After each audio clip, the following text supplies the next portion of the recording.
Well, let's get an international perspective now with Gilbert Achcar. He's a professor of international relations at SOAS University of London. Thank you so much for joining us here on France 24. There have been months of diplomatic efforts, including, many trips made by the U.S. Secretary of State Antony Blinken to the Middle East, multiple efforts to negotiate ceasefire talks. But despite international efforts, the conflict just seems to be spiraling day by day. I mean, is there any possible way to find a diplomatic solution and de-escalate here?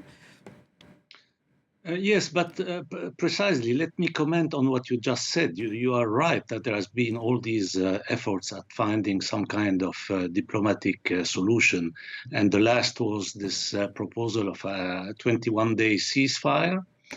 So that shows you the fallacy of describing Hezbollah as a terrorist organization, because you don't deal with a terrorist organization in that way.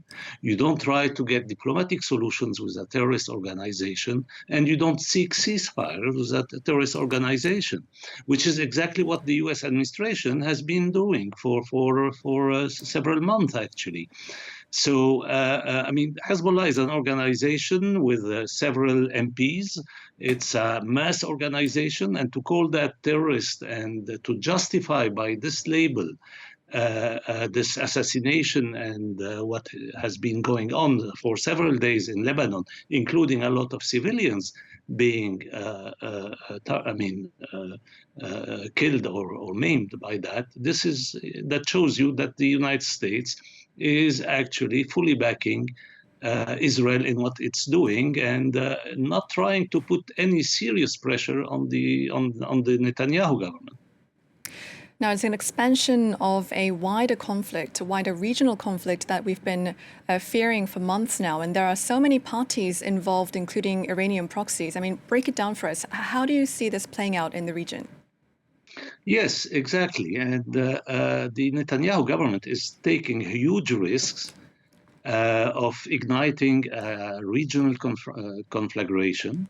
And that would involve the United States. And so the United States could be driven to such a regional conflagration by the will of the Netanyahu government. And, the assassination of Nasrallah, whatever view you have of Hezbollah, he definitely was, in relative terms to what the organization, a moderate leader, in the sense that ever since 2006, the war that happened in 2006, he hasn't tried to send his troops across the border and do, for instance, what happened on 7 October in Gaza. And in his one of his latest speeches, he emphasized the fact that they do not target civilians in Israel. They try to focus on military targets. So, his killing, the same goes for the assassination of Ismail Haniyeh, the former leader of Hamas, who was assassinated in Tehran. These are figures who are relatively moderate people, and the tendency would be to replace them with people who are quite more radical than them. So it's clear that the Israeli government is not seeking peace. It's trying to destroy by force and humiliate all its opponents in the region. It's not trying to find any kind, of compromise. And that is leading the whole region towards the abyss. And you say Israel doesn't want peace. And I want to continue with that a little bit, because Israel's actions have been, increasingly bellicose. And we saw Netanyahu doubling down and defending those actions at the UN General Assembly. So the question has to be asked, does, Netanyahu want diplomacy? Yes, absolutely. You're absolutely right. This speech at the UN was extremely bellicose. It's the most it was insulting. He used insulting terms to not only against the usual opponents of the state of Israel, but against the whole assembly. And 3/4 of them had walked out. He just called the whole UN anti-Semitic. This kind of discourse that shows you the kind of political perspective that this person represents, and he definitely is not seeking peace except with part of the Arab world, but and even those, he is ignoring the fact that even the Saudi kingdom now is explaining that there can't be any kind of establishment of diplomatic relations without the emergence of a Palestinian state. He is trying to ignore all that. So what he is doing is not only not going to produce any further steps towards peace, but it's even going to dismantle whatever had been achieved until now. So Israel, of course, has the backing of the US, but it's also increasingly stigmatized on the world stage. So do you think it can continue what it's doing, given this?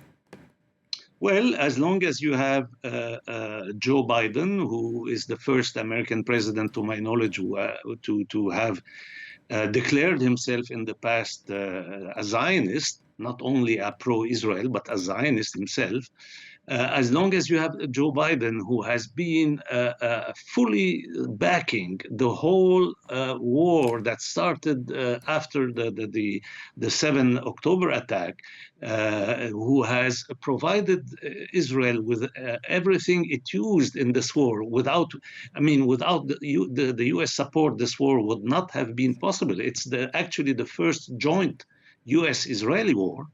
And yesterday, again, in the middle of what was going on in Lebanon, we heard that the Biden administration offered a close to $9 billion military aid package to Israel. So the United States, whatever the Biden administration is saying, is, sorry to say it, but is sheer hypocrisy.